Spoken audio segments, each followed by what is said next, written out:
Transcription of DNA. Transcription is the process in which a gene's DNA sequence is copied to make an RNA molecule. RNA polymerase is the main transcription enzyme. Transcription begins when RNA polymerase binds to a promoter sequence near the beginning of a gene directly or through helper proteins. RNA polymerase uses one of the DNA strands, the template strand, as a template to make a new complementary RNA molecule. Transcription ends in a process called termination. Termination depends on sequence in the RNA which signal that the transcript is finished. Transcription is an essential step in using the information from genes in a DNA to make proteins. Proteins are the key molecules that give cells structure and keep them running. Transcription is essential to life, and understanding how it works is important to human health. Let's take a closer look at what happens during transcription. Transcription is the first step of gene expression. During this process, the DNA sequence of a gene is copied into RNA. Before transcription can take place, the DNA double helix must unwind near that gene that is getting transcribed. The region of open up DNA is called transcription bubble. Transcription has 3 steps. Firstly, initiation. Second step is elongation, and the third is termination. Transcription uses one of the 2 exposed DNA strands as a template. This strand is called the template strand. The RNA product is complementary to the template strand and is almost identical to the other DNA strand called the non-template or coding strand. However, there is one important difference in the newly made RNA, which is all of the T nucleotides are replaced with the U nucleotides. The site on the DNA from which the first RNA nucleotide is transcribed is called the initiation site. Nucleotides that come before the initiation site are given negative numbers and said to be upstream. Nucleotides that come after the initiation site are marked with a positive number and said to be downstream. If the gene that is transcribed encodes a protein, which many genes do, the RNA molecule will be read to make a protein in a process called translation. RNA polymerase is the enzyme that transcribes DNA into RNA. Using a DNA template, RNA polymerase builds a new RNA molecule through base pairing. For instance, if there is a G in the DNA template, RNA polymerase will add a C to the new growing RNA strand. RNA polymerase always builds a new RNA strand in the 5-3 direction. That is, it can only add RNA nucleotides A, C, U or G to the 3 end of the strand. RNA polymerase are large enzyme with multiple subunits, even in simple organisms like bacteria. Humans and other eukaryotes have 3 different kinds of RNA polymerase, which are 1, 2, and 3. Each one specializes in transcribing certain classes of genes. Plants have an additional 2 kinds of RNA polymerase, which are RNA polymerase 5 and RNA polymerase 6, which are involved in the synthesis of certain small RNAs. Let's move on to the first step of transcription, which is initiation. To begin transcribing a gene, RNA polymerase binds to the DNA of the gene at a region called the promoter. Basically, the promoter tells the polymerase where to sit down on the DNA and begin transcribing. Each gene, or in bacteria, each group of genes transcribed together has its own promoter. A promoter contains DNA sequences that let RNA polymerase or its helper proteins attach to the DNA. Once the transcription bubble has formed, the polymerase can start transcribing. To get a better sense of how a promoter works, Let's look at an example from a bacteria. A typical bacterial promoter contains two different DNA sequences, the -10 and -15 elements. RNA polymerase recognizes and binds directly to these sequences. The sequences position the polymerase in the right spot to start transcribing a target gene, and they also make sure it's pointing in the right direction. Once the RNA polymerase has bound, it can open up the DNA and get to work. DNA opening occurs at the -10 element, where the strands are easy to separate due to the many A and T nucleotides, which are bind to each other using just 2 hydrogen bonds.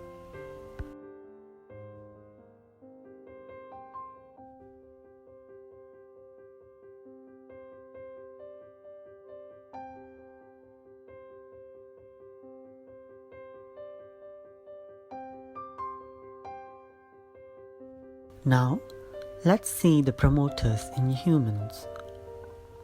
In eukaryotes like humans, the main RNA polymerase in your cells does not attach directly to the promoters like bacterial RNA polymerase.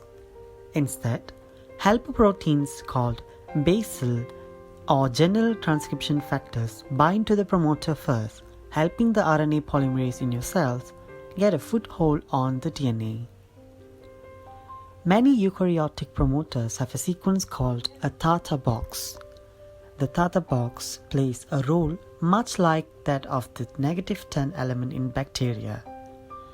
It's recognized by one of the general transcription factors, allowing other transcription factors and eventually RNA polymerase to bind. It also contains lots of A and T nucleotides, which make it easy to pull the strands of DNA apart due to their 2 hydrogen bonds. Now, let's move on to the next step in DNA transcription, which is elongation. Once RNA polymerase is in position at the primer, the next step of transcription, elongation, can begin. Basically, elongation is the stage when the RNA strand gets longer thanks to the addition of new nucleotides. During elongation, RNA polymerase walks along one strand of DNA known as the template strand in the 3 to 5 direction. For each nucleotide in the template, RNA polymerase adds a matching or complementary RNA nucleotide to the 3 end of the RNA strand. The RNA transcript is nearly identical to the non-template or coding strand of DNA. However, RNA strands have the base uracil, U, in the place of thymine, T, as well as a slightly different sugar in the nucleotide. So as we can see in this picture, each T of the coding strand is replaced with a U in the RNA transcript. This picture shows DNA being transcribed by many RNA polymerases at the same time, each with the RNA tail trailing behind it. The polymerase near the start of the gene have short RNA tails, which get longer and longer as the polymerase transcribes more of the gene. Here comes the last step of transcription, which is termination. RNA polymerase will keep transcribing until it gets signals to stop. The process of ending transcription is called termination, and it happens once the polymerase transcribes a sequence of DNA known as the terminator. Termination in bacteria. There are 2 major termination strategies found in bacteria: row-dependent and row-independent. In row-dependent termination, the RNA contains a binding site for a protein called row factor. Row factor binds to this sequence and starts climbing up the transcript towards RNA polymerase. When it catches up with the polymerase at the transcription bubble, row pulls the RNA transcript and the template DNA strand apart, releasing the RNA molecule and ending transcription. Another sequence found later in the DNA, called the transcription stop point, causes RNA polymerase to pause and thus helps row to catch up. Next is row-independent termination. Row-independent termination depends on a specific sequence in the DNA template strand. As the RNA polymerase approaches the end of the gene being transcribed, it hits a region rich in C and G nucleotides. The RNA transcript from this region folds back on itself, and the complementary C and G nucleotides bind together. The result is a stable hairpin that causes the polymerase to stale. In a terminator, the hairpin is followed by a stretch of U nucleotides in the RNA, which match up with A nucleotides in the template DNA. The complementary UA region of the RNA transcript forms only a weak interaction in the template DNA.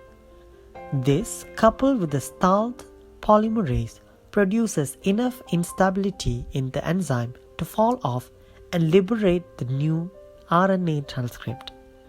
Now here comes the biggest question. What happens to the RNA transcript? After termination, transcription is finished. An RNA transcript that is ready to be used in translation is called a messenger RNA or mRNA. In bacteria, RNA transcripts are ready to be translated right after transcription. In fact, they are actually ready a little sooner than that, which means translation may start while transcription is still going on. In this picture, mRNAs are being transcribed from several different genes. Although transcription is still in progress, ribosomes have attached each mRNA and begun to translate it into proteins. When an mRNA is being translated by multiple ribosomes, the mRNA and ribosomes together are said to form a polyribosome. Why can transcription and translation happen simultaneously for an mRNA in bacteria? One reason is that these processes occur in the same 5-3 direction. That means one can follow or chase another that's still occurring. Also, in bacteria, there are no internal membrane compartments to separate transcription from translation. The picture is different in the cells of humans and other eukaryotes. That's because transcription happens in the nucleus of human cells, while translation happens in the cytosol. Also, in eukaryotes, RNA molecules need to go through special processing steps before translation. That means translation can start until transcription and RNA processing are fully finished.